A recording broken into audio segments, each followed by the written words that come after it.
to 2 weeks, it does not take long to transition. We say you start with uji, and it must be uji of one cereal at a time, so that you might, if there is maybe a reaction to one cereal, you will catch it early enough. So, before mixing the cereals like the sorghum and the maize and maybe the other things, please do it one at a time, so that if there's any reaction, you can be able to catch it early on. And then immediately the baby can take that.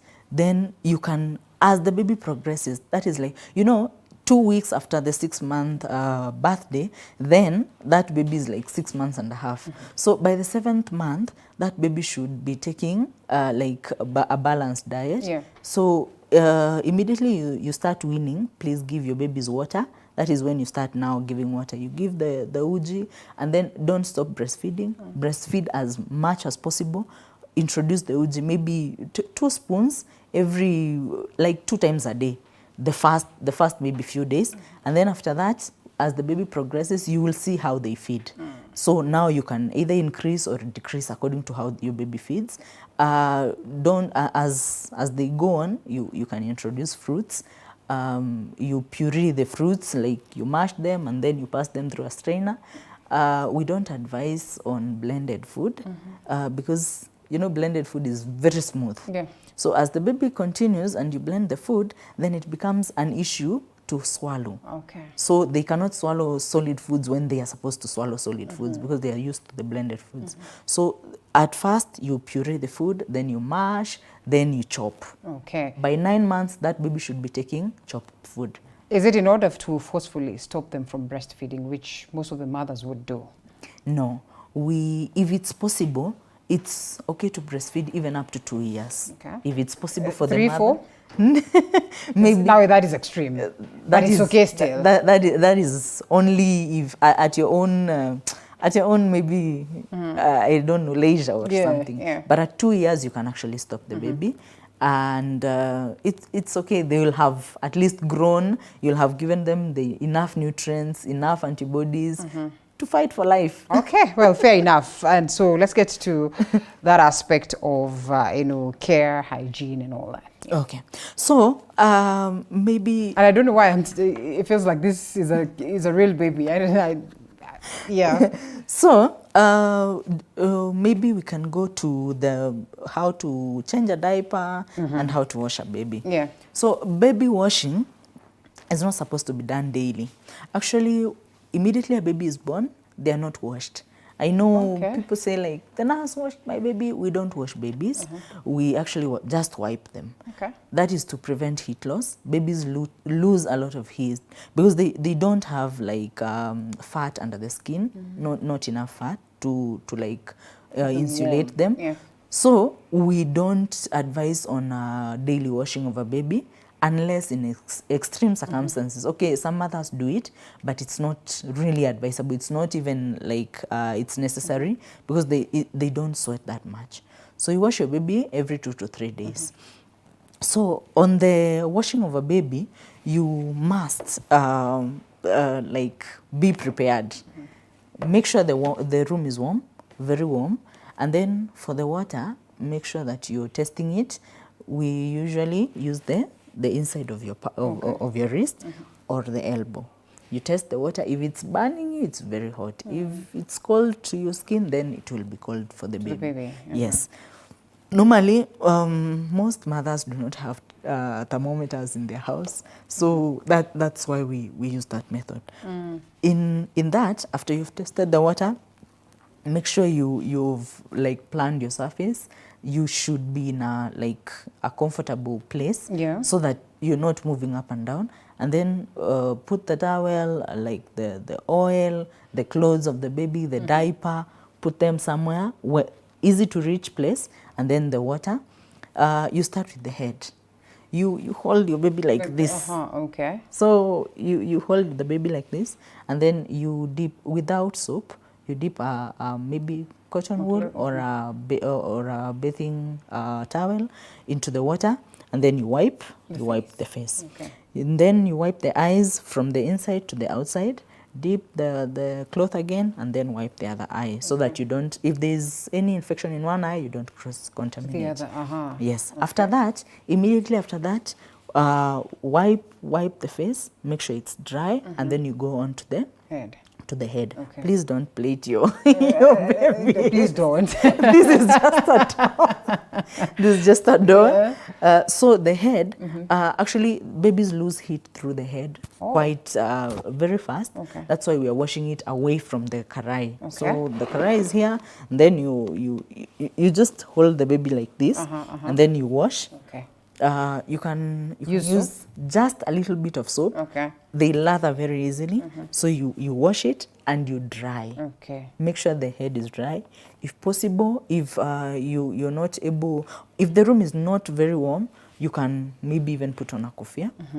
And then that is when now you put your baby into the water. Okay. And there's a specific way, like you don't just put them, you hold like this arm should hold the opposite shoulder and under the arm, and then this one should be holding the legs and the back of the baby. Okay. So that you place them inside, so that this one is supporting the head and the neck and also the upper body. All right. So you place them inside the karai in sort of like a sitting position, and then you use this hand to wash your baby. So you'll place just a little soap on the bathing towel and then wash them. You wash the creases, the neck, the underarms, and then just wash the whole body and rings.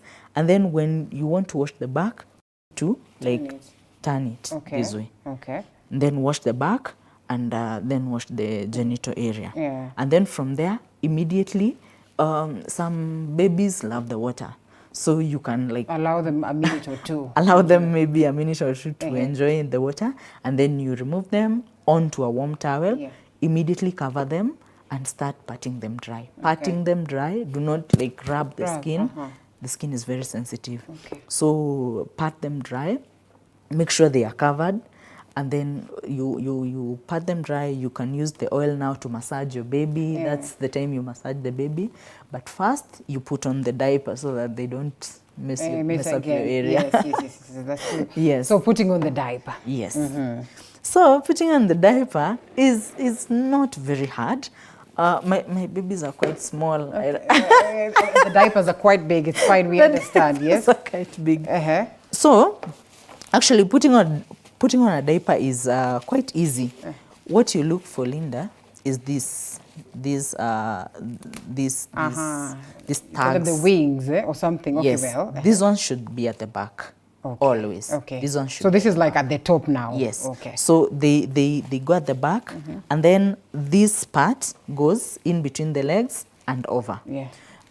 If your baby's umbilical cord has not yet come off or healed, then you fold like this. Fold, yeah. You need to fold like this or like this, but you need to fold under the umbilical cord so that it doesn't cause a lot of heat and a lot of problems. So is it do you fold on this side, this bit? Because this one is the most confusing bit. Sometimes you don't know whether you just have it while it is folded like that, or you. No, you don't need to fold, but it also depends on the size of your baby. Okay. Sometimes you have to fold.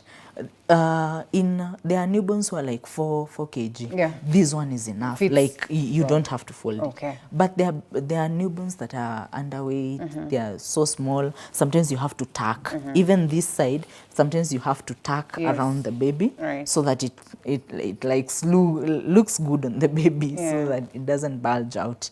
So it depends with how your baby looks and the size of your baby. Yes. Yes. Yeah. Okay. So immediately you want to remove that diaper. The baby has soiled themselves. We usually say anytime immediately a baby poops, you're supposed to remove, because now that poop can burn the baby. Yeah. So you're supposed to remove that diaper. There's a way to remove. So you remove these tags, and then you wipe. You can use the diaper to wipe as you go down. This is especially important for lady or girls, because it prevents infection on their genital areas. So you wipe, and then going down, and then you lift your baby, and then now you can fold. You can fold. You can There are fold. instances where mamas will want to use liners and, place a liner on top of the diaper so Yes. that when they poop, you just remove the liner and at least, well, the diaper is a little bit dry still and you can still use it. Is that okay? So I would say it's okay because, there's also the economy. You also look at a mother's means to buy those diapers. It's not like they are that cheap. That one you can use. But there's also the mothers who don't use the diapers. They use the cloth napkins. Yeah. They are also advised. Actually, mothers, it's only now that mothers are using diapers. I don't know, like all the time. Mothers have been using even the napkins, so you can actually even use a liner. It's not advised, but if it's that's the only means you have, then it's okay. So how do you check if the diaper is extremely wet? Of course, apart from the fact that when they poop, you can almost tell maybe Yes. if it smells and all that. Yes, so you're supposed to check behind here. Okay. So maybe let me use this baby. So this is our baby, Yeah. and we have the diaper on. Yeah. So you're supposed to like come and check like Okay, this. uh-huh. So you this one is elastic. Okay. So you like Just pull it this other side. So pull yeah. it and then look if they have soiled the diaper. Yes, you're able to see even under there. Yes. All right, and if it's just that they have susu and nothing much, If it's not a lot, then you can leave it. Maybe the diapers are able to. They're like pads. They're able to like, they have a gel. They're able to hold urine. Don't let it get very very baggy because of the urine. Maybe if they urinate once or twice, and then now you can remove it. But it's also advised that if you're in the house with the baby, please let them be free. all right, don't always focus on Yes, don't napping them. nap them all the time. It's also good for them to be free. Maybe you can place a napkin or a diaper under, and then don't fold it onto them. Let let them stay free, and then now the fresh air is also good for their genitals. Yeah. Yes. Okay, well, allow us to take a quick short break and then come back in about 5 or 10 minutes. Close it.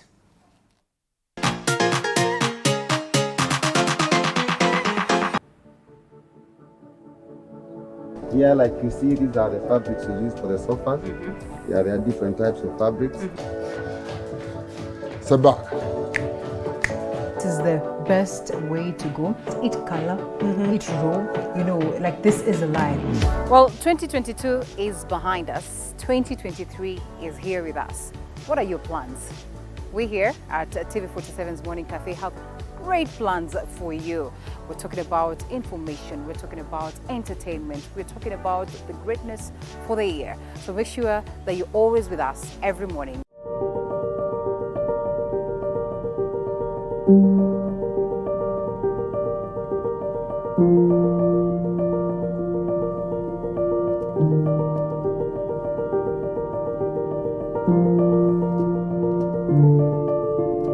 Kwa muonekano wao hauwezi ukajua waliopitia. Kwa sura zao zinapong'aa hauwezi ukafahamu changamoto zao. Nyuma yao ipo stori na historia. Katika kipindi Mfahamu Kiongozi tunakupa nafasi kuweza kuwafahamu kila siku ya Alhamisi kuanzia saa 1:30 kuendelea. Nami Elizabeth Mutuku.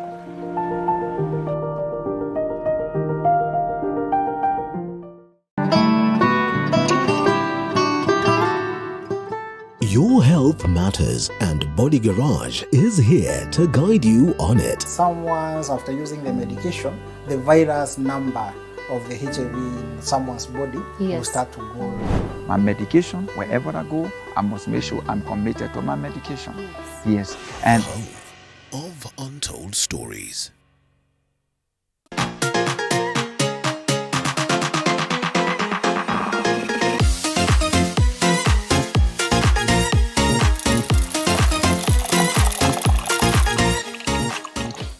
We are all about newborn care, and we have Rita Kageni, who is our registered community health nurse, helping us understand how best to start off a baby, with the question of nutrition, but most importantly on the question of hygiene. And in this, we always have those ones that are sensitive, Rita. So how do you handle a sensitive baby? There are instances I've had someone say that, my baby reacts to these diapers, they don't react to this one. Somewhere in between, you get confused. So Linda, newborns, especially for new mothers, newborns are kind of like a try and error, and that's why if you're working with your nurse or your other healthcare provider, they'll tell you not to buy like very many supplies before the baby is born, because sometimes you have them on a diaper and they react, so you need to change them. Sometimes you have them on a soap and you need to change them because maybe they have a rash. So it's kind of a try and error until you get to that diaper or that soap that will not react to your baby's skin. But sometimes they react to all of them. Sometimes some babies have eczema, so that needs to be diagnosed. There are some conditions that may make them react rather than the product that you're using. So you also need to, that is a journey you need to work with your healthcare provider so that they can diagnose that baby, so that you're not jumping from this diaper to the other, and maybe it's a question of the baby has an underlying condition. Okay. Yes. Okay. All right. So what would be the parting shot on this very case in terms of just how do we handle the baby and hygiene from that stage of the diaper in moments where you just let them, free so that they can move around, because again, there are germs left, right, and center, especially for the baby girls. I think my parting shot would be to tell all mothers to really embrace information. There's a lot of information, even on the internet, on books. We have books on motherhood, on childcare, and also to you're free to ask questions to your healthcare provider, and if they're not answering, you have every right to seek another opinion and to change even hospitals if you want, because you need the right information. You need somebody who cares about you and your child. Okay. So they need to walk that journey with you. And that's why we have the child welfare clinic, so that you come to us, ask questions, and you actually even prompt us to want to know more as health practitioners, because when you ask me a question that I don't know, I'll go and research it, you see. So that prompts even the health workers to want more information, and just let mothers be free and ask questions and actually want to know more about the baby's development and how to take care of a baby. One question is on the question of wet wipes and powders, that sometimes before you diaper your baby, you want to powder them, and others then would say they use wet wipes that are even scented to clean them. Is there anything wrong with that? So wet wipes that are scented are not advised. There are baby wet wipes that are not scented. Okay. There are those that have water. What we advise on is cotton that is dipped in warm water. Some mothers cannot access that, but it's actually the bare minimum. Cotton that is dipped in warm water is actually available to almost all mothers. But if they cannot access that and they want to use wipes, then it's good not to use the scented wipes, especially on the girl baby. Right. And then there's also the issue of powder. We have moved away from powder completely. Actually, we do not advise it to be used, because you find that mothers do not want to wipe the babies. They just want to powder the baby and put on the diaper. It's not advised. If you must use, there are ointments to use if the baby has a rash, but you can also use the petroleum jelly that is not scented, like the Vaseline, the Blue Seal.